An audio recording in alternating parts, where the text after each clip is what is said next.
Welcome to the Coast to Coast podcast, brought to you by Play Picks and the Lines, coming to you from the West Coast. Josh Lander, joined by Nate Weitzer on the East Coast, as always. And we are looking at our player props video right now for today, y'all. Got a pretty small slate, nice Thursday night NBA for us today. Got a couple other videos up as well, so make sure you like and subscribe to that page, as we've got a video up about those Knicks and Bulls, as well as the Blazers and Spurs. But as always, if you do still need a FanDuel or DraftKings account, head to fdpicks.com or dkpicks.com and find those listings in your area, such as what we've got for tonight. Nate, let's jump into those player props.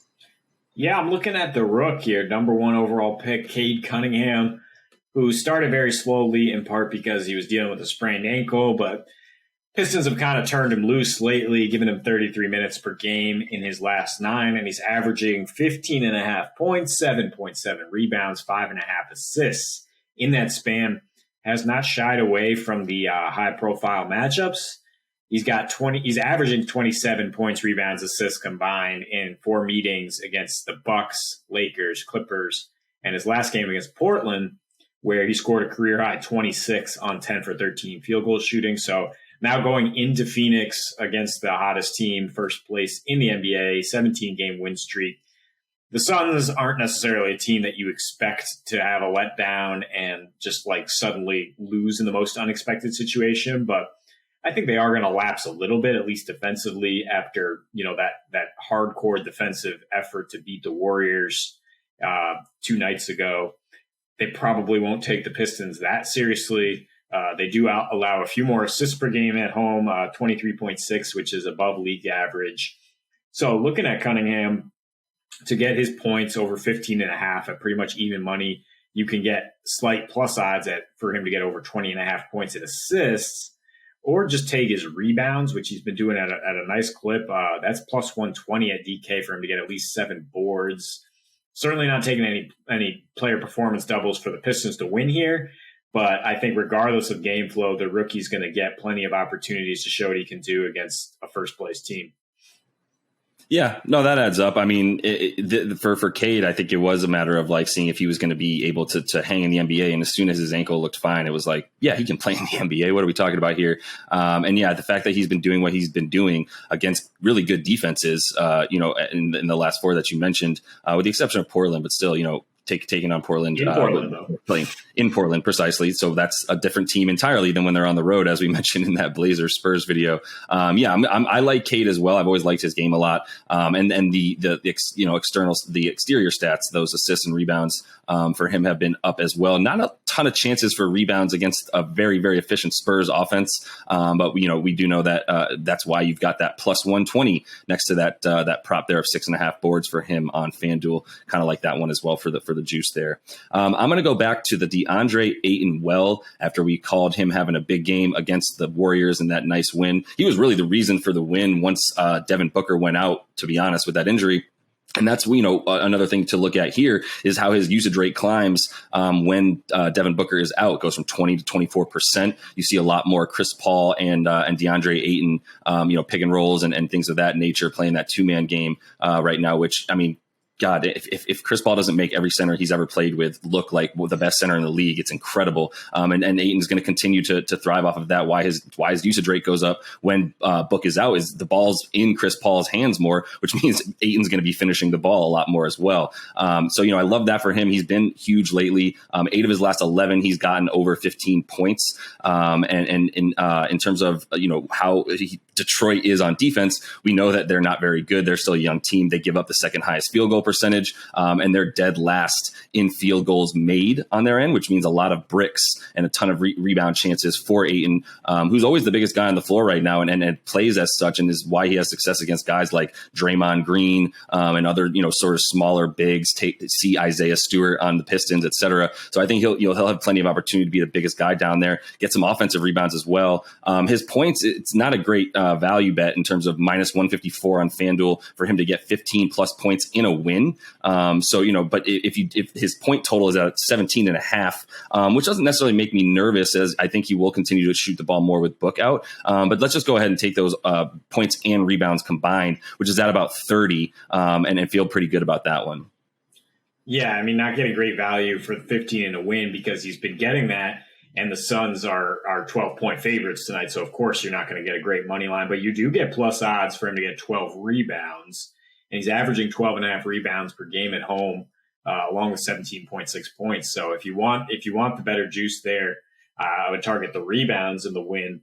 Hope that Detroit does stay competitive long enough for him to get those boards, or maybe they don't. Maybe he just posts a Rudy Gobert line, gets his 14 rebounds in the third quarter, and takes the seat.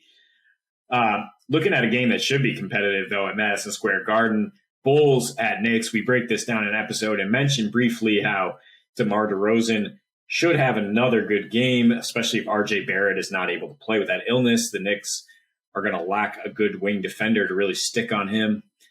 And he has just stepped up every time against winning teams, 26-plus points in 6 straight games against teams with winning records. It's a little boring at this point to talk about it, but I don't see why you wouldn't want to take his prop at just 24.5 points, even money at DK. I'm not necessarily mixing it in with a win or anything tonight because it's a bit of a toss-up game, but a close game, a high-profile game, a game where Vucevic might not have as much success down low. The other Bulls that can be, coached against a little bit more. There just is no scheme for DeMar DeRozan. He takes these ridiculous sidestep mid-range shots that you can't do anything about. And he's just been lighting it up on the road, 49, 42, 92% splits and averaging 27 points per game away from Chicago.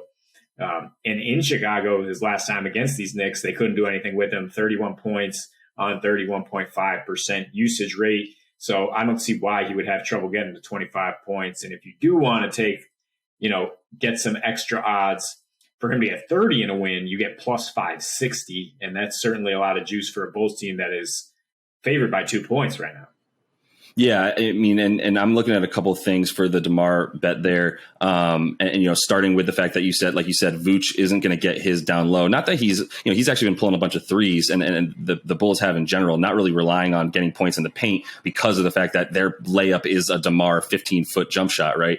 That's pretty much their layup at this point. And like you said, I do think this is going to be a close game. We mentioned that in the video as well about the Bulls and Knicks. When it comes to the fourth quarter, DeMar's got the second most points per game in the fourth quarter behind only LeBron. Interestingly enough, Zach LaVine is actually only a couple points behind him as well. They both score about 7 points in the fourth quarter. And because that's their offense in the fourth quarter is go ahead and get yours, DeMar. And I would feel good about that. RJ Barrett spent most of his time in the first 2 matchups guarding Zach LaVine, which also makes me like Zach LaVine's chances to score a bunch here. But either way, DeMar does seem to like the Knicks. He plays well against better teams, and we know he's going to get the ball down the stretch in a close game, which this one should be. So feel good about his points, and I'll just leave it there and not to worry too much about those player performance doubles or anything. Maybe a little bit on that plus 560 because I'm such a sucker and can't stay away from something like that I think is super reasonable for him to get 30 in a W for that amount of odds. Feel great about that juice. But if I'm just trying to make sure I win a bet, I'll go ahead and get his 25 points tonight. And then lastly, another guy plays similar to DeMar in some ways. CJ McCollum will be on the court for the Blazers tonight against those San Antonio Spurs, and Damian Lillard will not be on the floor, which is why, you start to obviously look immediately to their second best player and the guy who has the second highest usage rate on their team after Dame when Dame is on the floor. And so in his last 9, also CJ's playing really well, averaging about 20.5 points, almost 5 assists a game, with still a really nice usage rate while Dame's been in there for those at about 25% for CJ. And what's interesting is when Dame does not play, really good stat here, CJ's assists per game go up from 3.8 when Dame is playing to 7.1 without him. That's over a 15-game sample size as well. So, it's not like it's just a little bit of him doing this. He's averaging a lot of assists, almost 4 more without him because he's got the ball in his hands more, right? And obviously the usage rate goes up just because he's going to continue to pull. But, his efficiency doesn't drop as either, right? He's got, in those 15 games you mentioned without Dame, his offensive rating individually is about 114.5, and he's averaging 29 in those games. So considering how much, he likes to distribute as well, I think you go points and assists tonight for him, which is 31.5 combined for about even money on FanDuel. There's no reason to think he can't get 30 points tonight. So, just a couple assists is all I think he'll actually need, while he's almost averaging 8 without Dame. So it feels like pretty safe bet there. Yeah, he has had success against the Spurs. His offensive rating of 114 without Dame It's even higher against the Spurs, whether Dame's in or not. It's 116.5, averaging about 25 points per game. We break down that video. In that video, obviously, we like the Blazers at home, even without Damian Lillard, because of how bad the Spurs have been on the road, and they actually only have one win against their conference. So CJ to get 25 points in a win is plus 164. As you mentioned, his points per game go from 21 to 29 without Dame. So I think you like the juice there on that money line. And he, like the rest of the Blazers, who average 15 points per game more at home versus on the road, his points spiked there by 4 points to 22.8, and he's shooting 46% from the field and 43% from deep at home. A lot to like about CJ right now at the Moda Center. Yeah, and maybe you look at his threes as well in that sense, because he's going to be pulling. It's 3.5 for him tonight. And interestingly, the Spurs are actually really good in terms of opposing shooting guards points per game. They're actually in the top 5 there. But CJ's not about to be a shooting guard tonight, right? He's not going to be off ball. He's going to be a point guard with the ball in his hands. And the Spurs are the complete opposite there, where they give up the 4th most points to opposing point guards at about 25 points a game. So you got to feel good about CJ in that role tonight against a team that doesn't defend that type of player well. So that is all the time that we have for today, Nate, on this player props vid. Make sure you like and subscribe to that page, as we got a couple other videos up for you today. And until we see you next, happy betting.